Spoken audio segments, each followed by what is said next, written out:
The opinions, viewpoints, and beliefs presented on this program do not necessarily reflect those of the management, the affiliates and broadcast partners, or the sponsors. Listener discretion is advised. Between science and ignorance, there is filler.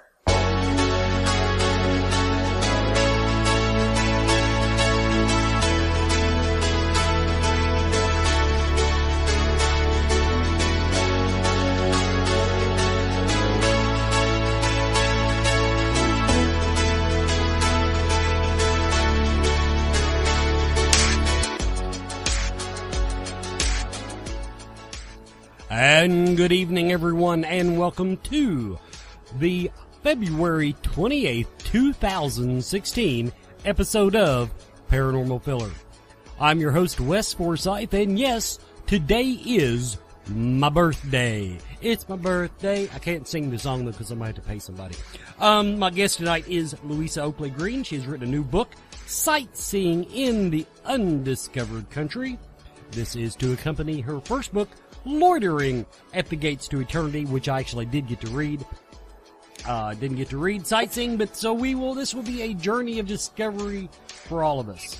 I will remind you, liveparanormal.com brings you Paranormal Filler the first hour every week. Paranormal Filler, liveparanormal.com, the paranormal social community with live interactive broadcasting. And Paranormal Filler is sponsored by Ken Boggle's House of Cards, tarotbyken.com. Just to update my Twitter followers, yes, today is my birthday, and I want to thank everybody for the warm birthday wishes that I've been getting, and all the cute little graphics and everything. Tina Kiker, I think you might win the award for the day, though. That is the most contextual, appropriate graphic that applies to my birthday. If anybody's wondering, I am 50 years old. Now, I'm actually technically older than 50, but here's the deal. When I turned 45, I started telling everybody, oh, I'm about 50.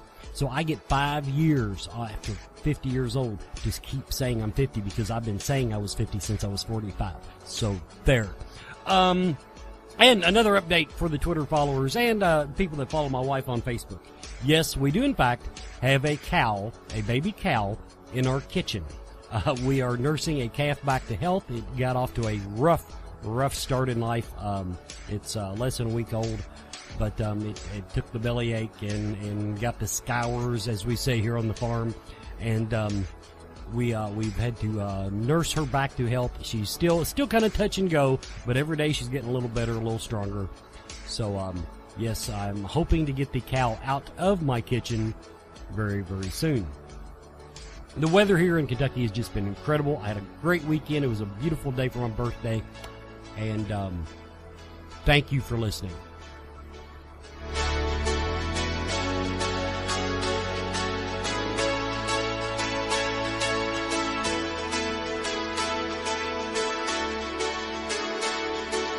Paranormal Filler. Louisa Oakley Green, welcome to the show. Well, thank you, and happy birthday. You know, is it just me, or do they get less happy as you get older? I've never been a big birthday guy anyway. I remember the last really good one I had, I guess my 40th was pretty good because I think we had a decent party then. But, I'm thinking 21st. It's been downhill. Downhill slide with a few little bumps, since I was 21. So, and we spent last evening on Twitter talking about how I was aging. We'll put it that way. Oh my! But okay, let's go ahead and get into your book. We only have we have less than an hour to talk about this, and if it's half as much information as we had in the first book, we'll have a lot to talk about. So tell everybody about yourself and give them a brief intro to the book. Sure. Well, I'm a science writer, and I have to say that more than 20 years ago, I was a very, very strong skeptic when it came to anything paranormal. It just struck me as superstition. And then, as fate would have it, I believe the universe has a sense of humor, because I met this really nice young man, and we fell in love and got married, and he turned out to be psychic, and he came from a family of psychics. So over the years, I have developed a respect for people who have that ability, and I don't know what's out there, but I think there is something. I'm still trying to figure out what it is. Both of my books are anthologies of more than 100 true paranormal stories from everyday people, all walks of life. I also, in my second book, have a lot of the most recent studies that have been done, scientific studies on the paranormal. I decided to take advantage of that part of my brain. So I find it very fascinating not only to hear people's personal stories because they blow me away, but also to see what's being done in the science world, and there's actually quite a lot. Well, I'm interested in hearing about that because that is the one thing that keeps coming up is I forget who I was talking to just about a week or two ago, but the topic came up that there's just so little, the criticism of the paranormal field is that there is no serious scientific research being done. That's so untrue. Well, that is untrue. I agree with you. The problem is is it just me, or is the scientific community that is doing the hardcore research, are they still not embracing those of us out here in the field that are still stomping around buildings in the dark? We don't seem to cross paths very much. I honestly can't speak for, that scientific community. I don't know what they would think, but I would have to believe that they would have an open mind about it. I think that one of the things that the television shows that show what you're doing, which is, not necessarily an accurate reflection, they have a tendency to try to focus on scary, negative energy. And the fact of the matter is that most paranormal energy out there and most psychic experiences are actually very positive and comforting and loving. So, if anything, they might feel that perhaps there's a little bit too much of a slant on the negative. Well, but that's what makes good TV. And, there's plenty of us in the paranormal field that feel that way. But at the same time, the realist amongst us recognize that if you want to be on TV, your target audience is not going to be the people like me that stomp around buildings in the dark. You've got to have enough titillation factor there, enough fear, enough excitement to keep the general public involved, because the general public, it's a common thing that we talk about with paranormal researchers. Lots of people want to go ghost hunting until they find out that about 99% of it is just sitting in dark rooms talking to yourself. Oh yeah, and I do agree with you that if you want good television, you have to have something that's dramatic. I think people who want to read stories that are more comforting or inspiring go to books. That's kind of where you're going to find that. I do have one chapter in my book called Ghosts Behaving Badly, which tells scary stories, because that's out there. Oh yeah.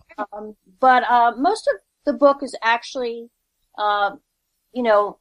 fascinating, interesting, or inspiring stories. And they kind of interest me a lot as well. And I didn't have any preconceived notions when I wrote either book about what type of stories I was going to write about. I just, people who were interested in sharing their stories, I took them down and then I later arranged them into chapters based on what they were telling me. And what I found was that most of the stories were very positive. So I thought that was kind of interesting. Most of the stories I get are positive to neutral. Generally, when someone comes to me with something that scared them, in my feeling is that it's often a misinterpretation. Let's face it, we're programmed to be afraid of the unknown. Sure. And it seems to be ghosts in particular. So let's get into some of the things that you touch on in the book. Now here's one that caught my eye right off the bat. Okay. Now, to give the readers, the listeners and potential readers a little background, your first book, as you mentioned, dealt with mostly your husband and his family. He had certainly the first third of the book did. Yeah. Yeah. and it was all intertwined, but it was, I think I could say it was, closer to home than what you've done with this book, from what I understand. Correct. Yeah, so, I actually don't know, most of the people in this book. Now here, okay. In the little, book blurb she sent me, find out the 5 reasons why ghosts inhabit areas based on what now I hate that you only got one paranormal researcher on this, but a paranormal researcher observed over 25 years of investigating house hauntings. Can you give us that spoiler? Let's talk about those 5 things. Absolutely. I thought it was interesting. The author, who came up with that and paranormal researcher is Debbie Chestnut. And she gave 5 reasons why ghosts might hang around, at least from what she's observed. Mm-hmm. First one is previous owners who return to their home after death. They may not know they're dead. And sometimes they're not terribly happy that somebody else is in their home, but they come to realize that, they're not going to go away. I want to pause you just a moment. Here's my opinion on that. Yes, I do agree that is a common reason. The only thing is, and I am a lone, whatever in the darkness, whatever the phrase is.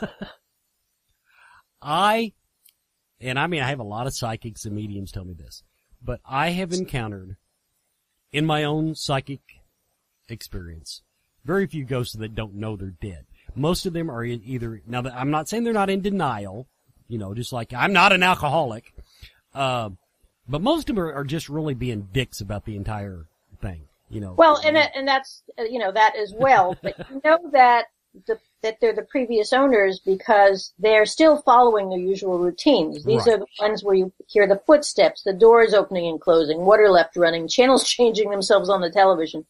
They tend to interact with residents, and they're not necessarily negative. Sometimes they're very happy to, see the other residents in the house. Now, the next one, there's 5 different ones. So number 2 would be ghosts that existed in that same location, but either they had some connection to the land or a previous home that was built before the one you got. Yeah.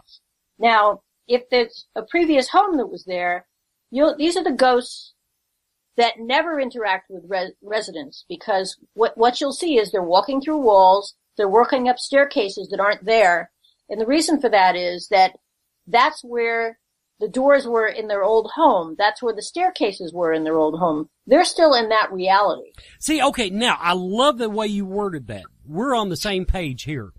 I have this big thing going about what people in the paranormal world call residual haunts.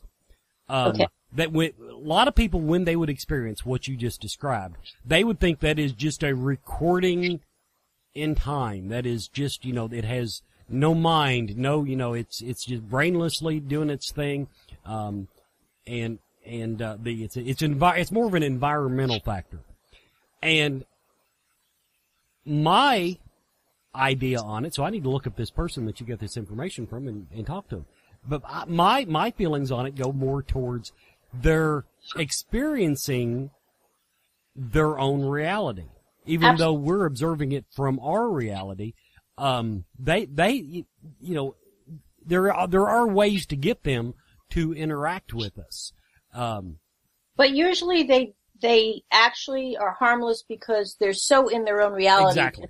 If you don't make an attempt to try to contact them, they'll never even know you're there. Exactly. And, I that goes back to the old Beetlejuice, thing. The living what did he say?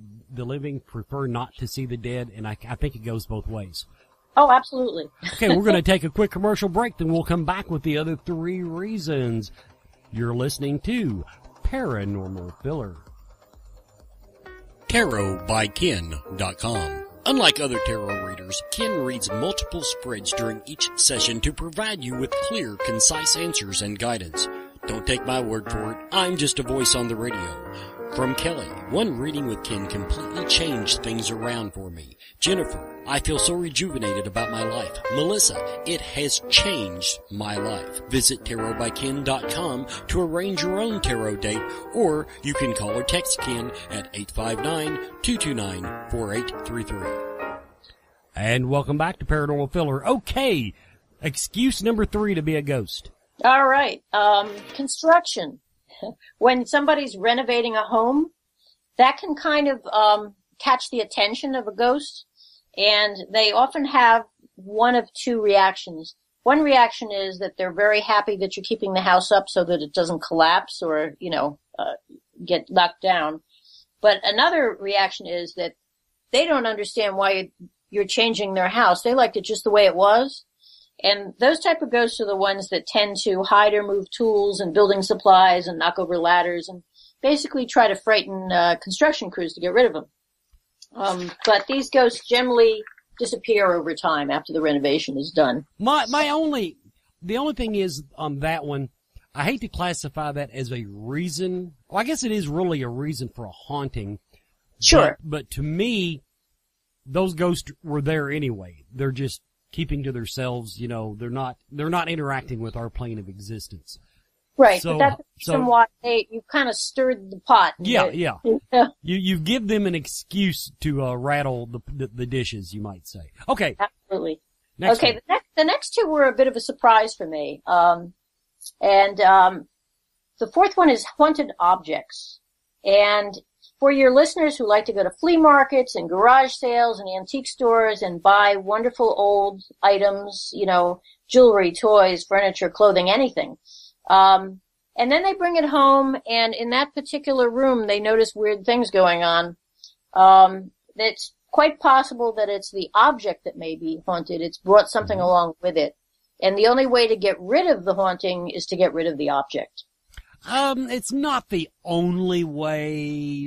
Gotta be whiny about that one. The easiest, quickest way. There you go. Now we're on the same page. Yeah, I think that was a good correction. Yeah, the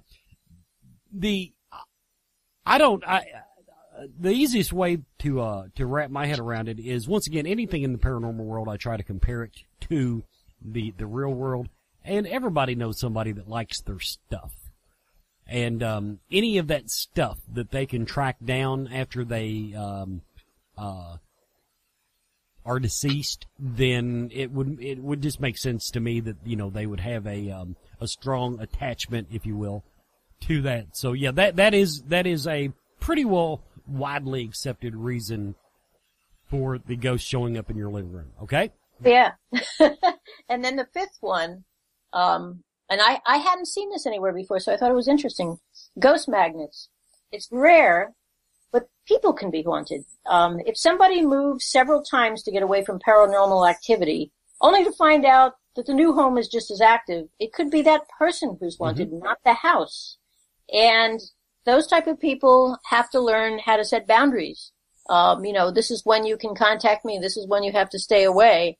Or they can, kind of go crazy with it. But there are people who just attract ghosts. Now that one I'm fully on board with. Being into the psychic realm and everything. It has to do with your aura. Basically, some people are porch lights and they draw bugs. Absolutely. It's like drawing bugs to a porch light. And also I would also say that those people, I'm not even sure that they're more haunted, possibly, because I think a lot of people have ghosts following them around and they just never even notice it. But I think that some people just notice this stuff more. It's like, okay, now me in my house, and I'm a believer in the paranormal, but if a ghost moved into my house, I cannot even tell you what he would have to do to get my attention. Because we have cats. I have a cow in the kitchen right now. I mean, I know, I heard. That's wonderful. Thumps in the middle of the night do not affect Mr. Forsyth. You can pretty well, a ghost could juggle dishes, as I like to say, and I could probably sleep right through it. But it's because I'm so used to this environment. Well, I'm exactly the same way, but it's because I don't have the type of nervous system that allows me to perceive this stuff. My husband, on the other hand, he sees all sorts of stuff.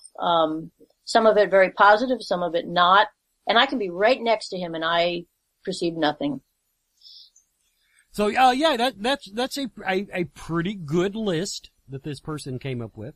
I don't know that it's all inclusive, but then again, she's dealing with mostly, haunted homes. That was, correct. That was that caveat. because out in the when you fold the entire world into it, I've got this thing about what I call tourist ghost, which basically ghosts that just like attention. And I could see that also following it into a little bit on rule number 5. But, hitchhikers. They show up where the ghost hunters are. Yeah, or they find somebody who's psychic and trail around them. Yeah, Because yeah. my husband has had problems with hitchhikers that he's had to get rid of because they bothered him. Yeah, so much. it's that whole porch light effect. But, Yeah. but even without being psychic, I think, some ghosts just like the whole dog and pony show of it. Now, another one that you had here on your list, this was kind of a teaser line, less so than a, research line. Katrina saw eyeless people following her from time to time, when she was, following her from the time she was a small child, and wondered who these people, invisible to others, could possibly be. Did Katrina have any ideas, or did you come up with any thoughts on that story? I wrote her story, and I can tell it to you if you would like to hear it. Sure. I'm not sure what to make of it, but when I interviewed her, she was like, maybe I'm crazy. So I researched it on the internet, and I found that there was a man in New York, and now she's in Florida, a man in New York who had the same experience with the eyeless people that she did. And it was recorded on the internet. So I called her up and I said, hey, guess what? You're not crazy. Somebody else saw the same thing. And that made her feel a lot better. She's studying to be a nurse, so she deals with science all day, and it kind of bothered her. But let me read you, or tell you a little bit about her story. She was visited many times in her life, by these eyeless entities. And when she was younger, it frightened her. The first time she saw one of those creatures, she was 4 years old. And you can imagine a 4-year-old seeing something like this. She traveled a lot in the backseat of a car as a child because her father was a carny. He used to go up and down the Atlantic coast, to work in the carnivals. And she would go along with him, as the whole family would. And on one occasion, her father pulled into a gas station, and her parents left the car for a few minutes, leaving her alone. We're not going to talk about DYFUS right now. When she looked up through the car window, she saw a white translucent woman floating above the car. Now, one detail about the woman made Katrina catch her breath. This woman had no eyes, just skin where they should have been. Katrina stared at the floating apparition for a while, but it didn't move or say anything. Now, that was the first time she'd ever seen them, and when her parents came back to the car, she turned to point out the woman to them, and the specter was gone. That would be the first of many visits. The next time she saw the woman was in a dream when she was about 10 years old. Now, in the dream, she was in a house that looked out into a field. The woman was standing in the middle of the field and had a message for her, but she was so frightened that she ran into the bedroom and pulled the covers over her head. She continued to see the apparition even as she grew out of childhood and even into her high school years. She'd be coming out of work and walking to her car, and she'd see this woman standing next to her car or sitting inside. But by the time she got there, she'd be gone. She also saw the eyeless creature standing on a street corner one day. Her most recent brush with the entity was 3 years ago when she was 22. This was the only time she would be close enough to where she could reach out and touch the eyeless woman. It was the night before leaving relatives in Michigan to move back to Florida. It was 3:02 a.m. Anybody in your field knows the magic 3 a.m. Yeah, I don't believe it, but go ahead.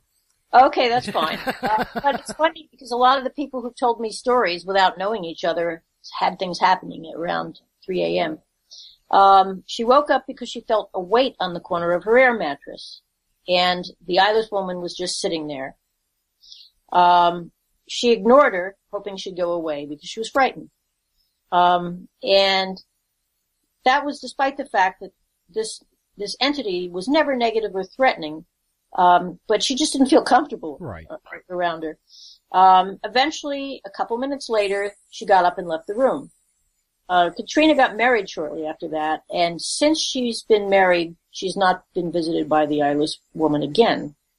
Now that she's been studying the paranormal, she kind of wishes she could get another visit because she'd like to find out what the message was for her. So, the last thing she told me was, I hope she'll come back and try again so I can find out. Actually that, was a little different description than the common description. A lot of people report seeing, I guess a lot of the reports of ghosts, they don't have eyes, but usually it just means you can't see their eyes. It's like dark sockets. I noticed that you pointed out that there was nothing there. There was just like flesh. Just skin where the eye should be. Yeah. My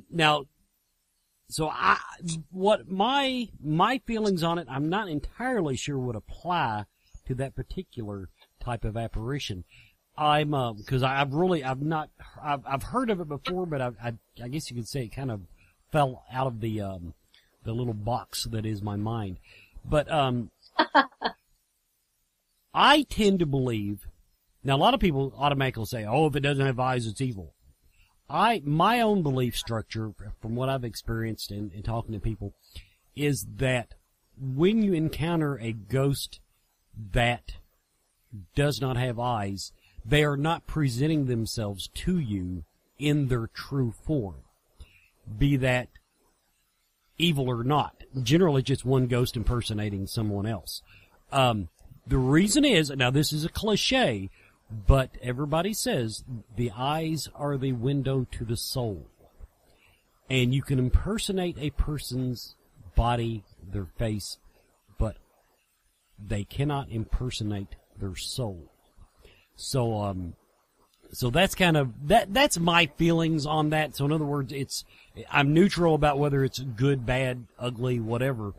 But generally it means that you're not seeing the whole thing, you might say. Well, what's interesting was she had another story where she not only encountered a woman, but a little boy who was the same way, which I thought was kind of interesting. I can tell you that one if you'd like to hear it. She was at a carnival with her mother, because that's where her father worked, and she noticed her attention was suddenly drawn to a woman with a little boy, and the woman was holding the little boy by the hand. And the little boy was about Katrina's age, and Katrina was a young child. And she said that they passed her, and she turned around and watched them walk away. She wasn't sure why she couldn't take her eyes off of them, but was startled when the little boy, still holding the woman's hand, quickly turned around and crouched to examine her as if he'd known she'd been watching. At that moment, everything stopped. There was no noise, no talking, no sound at all at this busy carnival, and it felt very deliberate. She said he was as interested in me as I was in him. People continued walking past them, coming and going in silence. The boy was thin, wearing a blue t-shirt, khaki shorts, and sneakers. His brown hair was cut short like a buzz cut that grew out a bit. But what unnerved her was his face. He had no eyes, only skin over the sockets where the eyes should have been. The way she saw it, he had come to enjoy the rides, eat cotton candy, and have a good time, the same as she did. But she saw him for what he really was, and no one else around did. Otherwise, other than the eyes, he was solid and looked like a regular person. But he wasn't a person in her feeling. The woman never turned around, who was holding his hand. She just stood still while Katrina and the boy observed each other. She thought he was interested in the fact that she could see him. He had no facial expressions and a very thin mouth. He didn't say anything or move forward. He stayed in a semi-crouched position, like boys do when they bend down to look at something intently. They remained with gazes locked for several seconds. Then he turned around and walked off again, with the woman into the crowd, and all the noises and smells and everything else came back. So that was her experience with a little boy that had no eyes. And she had the same feeling I did, that she was not seeing what she was seeing. I guess not. See? Hey, I keep telling all my listeners how smart I am. Everybody, You're listening to Paranormal Filler. We're going to take a quick commercial break. Lockdown 2016 at the Ohio State Reformatory in Mansfield, Ohio. June 19th, join Paul Bradford, Brian Cano, Christopher St. Booth, Deb and Nick Lance, Chris Dedman, myself, and many more icons of the paranormal field. Enjoy a celebrity meet and greet, an investigation of the entire prison, including areas that are normally not open to the public. There's even a magic show by illusionist Reed Masterson of Impossible Magic. All this and a late-night meal with the celebrity guest. The proceeds from this event benefit Unity, A Journey of Hope, a charity that grants wishes to adults with a life-limiting illness. Purchase your tickets now at lockdown2016.eventbrite.com or visit unityajourneyofhope.org to learn more. Unity, A Journey of Hope, changing lives one wish at a time.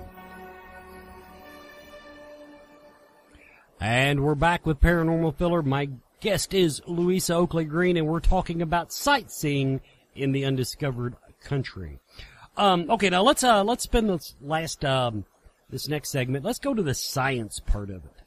Okay. Now one of these that caught my eye was find out why the United States Air Force conducted studies on a growing number of pilots who had out-of-body experiences when blah blah blah they went too fast. That exceeded human consciousness. So what they find out? Well, that's an interesting study, and the Air Force actually didn't mean to do an out-of-body experience, study. Or that's what they said. Yeah. Well, during the 30 years that Dr. James Winery worked in aerospace medicine for the U.S. Air Force, he was charged with solving many problems. One was why so many fighter pilots were blacking out in the cockpits of high-powered F-15 and F-16 jets. Normally, the Air Force grounds pilots who suffer loss of consciousness while flying, but researchers were finding that with advanced technology, now perfectly healthy pilots were blacking out, so they didn't want to ground all their pilots. Apparently, what was happening is the faster speeds were putting additional gravitational forces or G-forces on these pilots. It's perfectly healthy for a pilot to go 2.5 to 3 Gs, but the newer fighter jets were exposing them to over 9 Gs, which is a lot. In 1983, when Dr. Winery became chief of Acceleration Effects Laboratory at Brooks Air Force Base in San Antonio, he launched a long-term study of the phenomenon, which became known as G-induced loss of consciousness, or G-LOC. More than 700 cases of G-LOC were studied, so this was happening everywhere. Some from actual flights, and others induced at his facility by placing pilots in large centrifuges that simulated flight G-forces. Researchers found that during rapid acceleration, the pilot's blood flowed into his lower extremities and away from his brain, and this resulted in oxygen deprivation.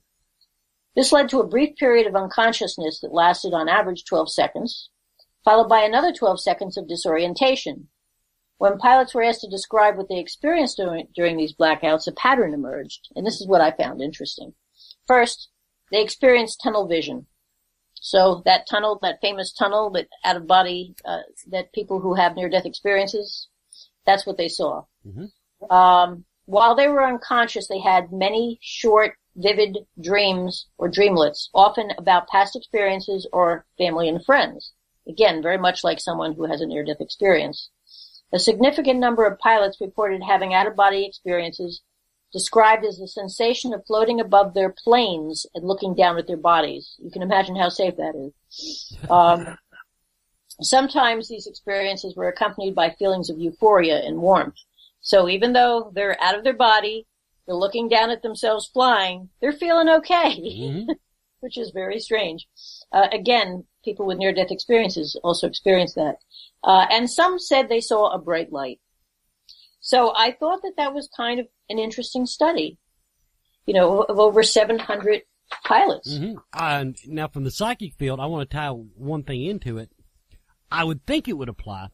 In my own personal meditation, the way I get my strongest psychic input, if you will, is to go into what is commonly called theta, which is that little right before you fall fast asleep, but you're kind of in and out, of consciousness. Yeah, semi-conscious state. That's where everything seems to be easier to see. And so that's where I would tie that in. That might be the the point where our consciousness, in other words, they might have had these out of body experiences. This might not have been a dream. This might have been something that, really falls into that, what we would call the psychic realm. And, but that's just my opinion. Yeah. And I think that there are physical things that can project us into out of body experiences. And I think that might have been one of them, a circumstance, because these people may not have normally had out of body. Right. That may have projected them out. Now, I will also add the disclaimer that although I am seeking psychic enlightenment, eight G-force, is not going to happen to me. No. I think people would actually become very ill. Yeah, I am not riding in the centrifuge. But, so they collected the data, but I guess really all they just decided to, try to find a way to keep the, oxygen and the blood in their brains. I don't, being in the Air Force, I'm sure they didn't have any interest in what they were actually seeing. No, they weren't interested in interpreting those results. They were just interested in recording it, understanding that that's what was going on, and trying to eliminate that problem. So, yeah. Now, another one you have here, now this is something else that we talked about, just, I think, me and I should say, the haunted librarian and myself, discover what researchers at the University of Virginia found when investigating thousands of children who remembered past lives and what they learned when they followed up to verify those previous experiences. Oh, this is a fascinating study. And again, let me reiterate that there are a lot of institutions of higher learning that are doing these studies. The University of Virginia is one of them. Duke University had started the Rhine Research Center, which is now off campus in Durham. Stanford Research Institute International. Princeton was doing it, and they merged into the International Consciousness Research Laboratories, which are also located in Princeton. Cambridge University is involved in this. Of course, we all know about the Institute of Noetic Sciences, which is not a university, but an organization started by an Apollo 14 astronaut. So there's a lot of research going on. You just have to look for it. So let's talk about these past lives. The Division of Perceptual Studies at the University of Virginia studied 2,416 cases of young children who remembered past lives. They were from all around the world. The majority of those children lived in societies with a cultural belief in rebirth, but not all of them. 50% of them lived in Asia, mostly in India, Sri Lanka, Burma, and Thailand. And here's what the researchers found. In 50% of cases, children supplied details of past life. In 60% of those cases where the children did that, there were enough details to positively identify the person in their past life. So think about that. 50% of the kids were having past life, memories, and 60% of those gave enough details that they could actually identify the person from the past life. Mm-hmm. Now, the average age of death, was around 33 because of the part of the world that they were in. The age tends to be higher in the United States and Europe. In 60% of the cases, life ended violently by a tragic accident or intentional wounding. So apparently trauma in a previous life, increases your chances of remembering the past life, which makes sense. Children often lived in remote villages that were difficult to reach and were interviewed with an interpreter and gave evidence of memories from a person too far away from the children for them to have knowledge of them. When taken to the remote village where they remembered a past life, they could identify places and people. Now, here's some interesting behaviors that they noted in the study. Children sometimes wanted to dress and play like someone of the opposite past life gender. So if they were a woman in a past life and now they're a man, they wanted to dress as a woman, which, freaked some people out, but it's kind of interesting to think of the implications of that. There were some children who rejected Hindu food because they were Muslim in their past lives and they wanted it prepared in the Muslim manner. That really puzzled their parents.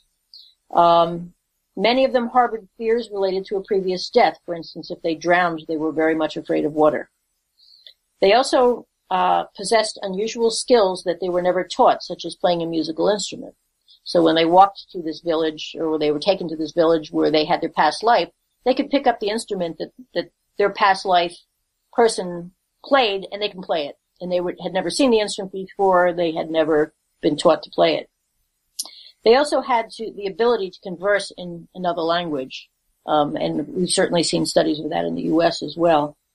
In 33% of children, death wounds resulted in birthmarks or birth defects in this life, sometimes fading with time. So they actually tied that together. Yeah. Now that's neat, because that was always something I'd heard that was, I would even go so far as to say a superstition, even among the straight folks, let alone, the metaphysical field. But that's what, birthmarks were. Yeah, and 18% of cases confirm that birth defects corresponded with wounds in a past life, which is also interesting. I've said it before on the show. I am a big believer in reincarnation. But everything you just said kind of validates. I have first of all, apparently I've never had any musical ability, because to this day I do not. And but neither do I. But one of my psychic friends said, Wesley, you keep dying of old age. You none of your past lives. I had good past lives, according to her. Some of them exciting, some of them less so, some of them pretty mundane. I think I was a middle management type, like for the last 10,000 years. But she said, she said, and so, she said, I absolutely do not see any trauma that would. Well, there's nothing wrong with that. No, but, I liked how thorough everything was, this study was that thorough. It was, they are very, very meticulous, when they do their studies. These, if somebody with a science background were to review the study, they would be very impressed with how it was conducted. And that's why I tried to include the studies in my book that you could look at and say, wow, these are people who know how to do scientifically run studies. They know the protocols and they follow them. To me, that makes it all the more interesting. Now, of course, then the question that comes to mind is especially with this study right there. Now, the G-force study, I mean, people could look at that either way, Right. Yeah, when you have a lack of oxygen, you see weird stuff. But that study there, I mean, that offhand, the information that you gave just really does not, seem so easily dismissed as people like to do when they start talking about the reincarnation phenomenon. Well, that's only people in certain parts of the world, because probably a majority of the world, people believe in reincarnation. So we're the minority. Yeah, but of course, the whole Judeo-Christian thing doesn't like to accept it just because of the literal interpretation of the Bible. But once again, early Christianity included reincarnation, just so you know. That was edited out of the Bible for political reasons around 200 to 400 AD. I'm not sure exactly when. But early Christianity did include reincarnation. Neat. I did not. I don't know if I had heard that before or not. My thing on it is, I'm able to fold that into my own Judeo-Christian beliefs, because I tend to think that when the writers of the Bible were talking about Judgment Day and all that stuff, and that they were trying to they were talking about the soul. They don't, to God, this meat bag that I'm walking around in isn't really it's not the important part. One more commercial break and we'll do the last segment.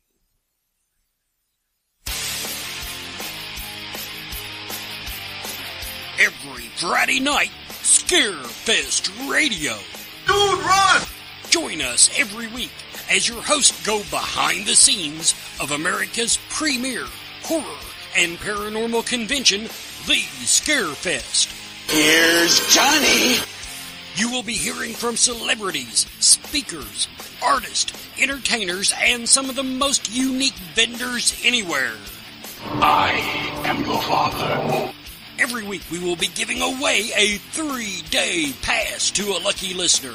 I'm afraid. That's the Scarefest Radio. Friday nights at 9 p.m. Eastern on ScarefestRadio.com.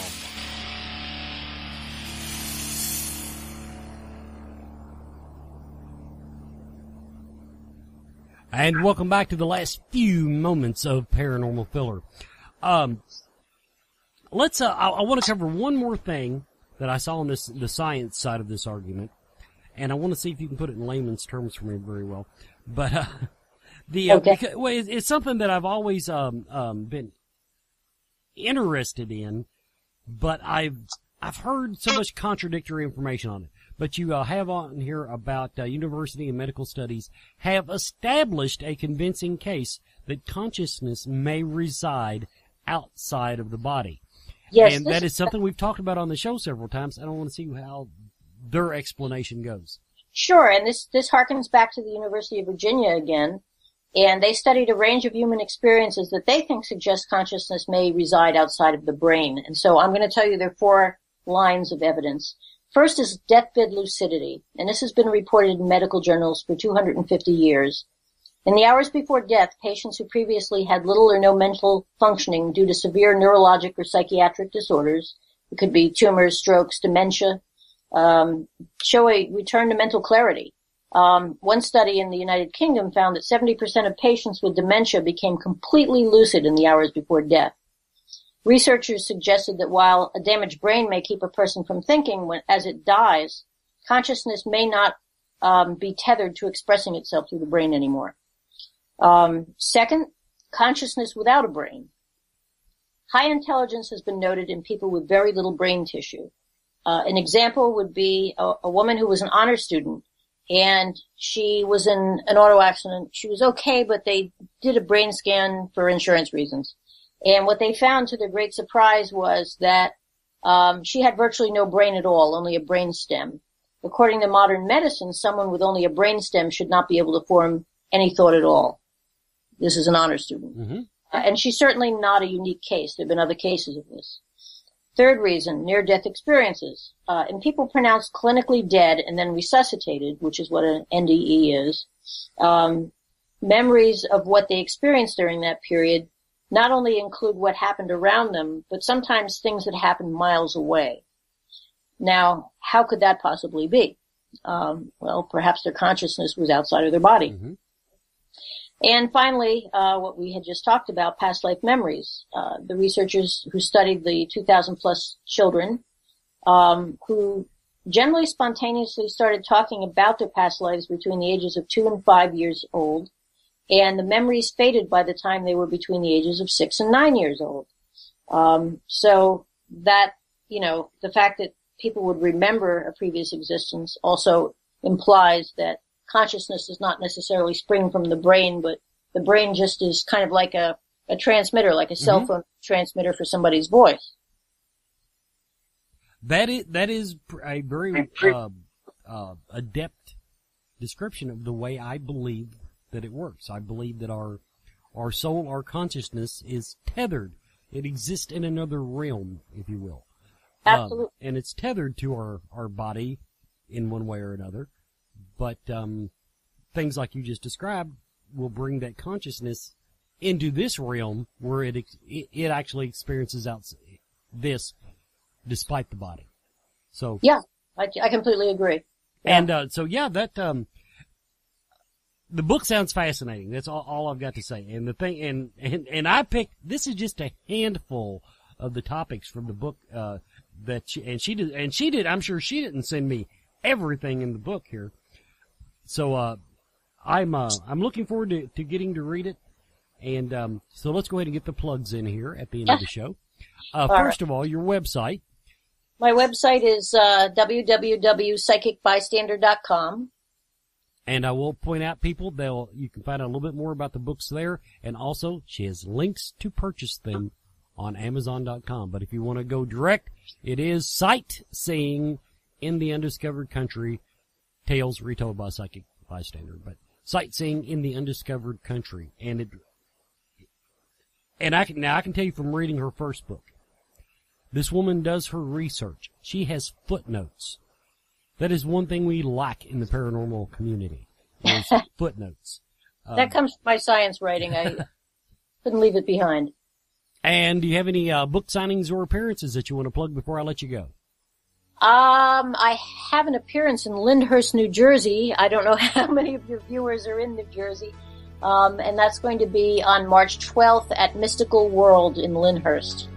You just always assume on the internet that there are listeners in that area. Well, if they go to my website and they go to the events page, they can see where I'm going to be for the next, 3 to 4 months. There you go. Louisa, thank you so much for coming on. Well, thank you. It's been a pleasure talking to you again, and I am looking forward to reading the book. Well, thank you. And everyone, this has been Paranormal Filler. If you're listening live, stay around on WIHGradio.com. You can listen to the second hour of Paranormal Filler. It'll start at 9 p.m. with Shenanigans with Cody Chris Sutton. Once again, thank you for listening.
Paranormal Filler.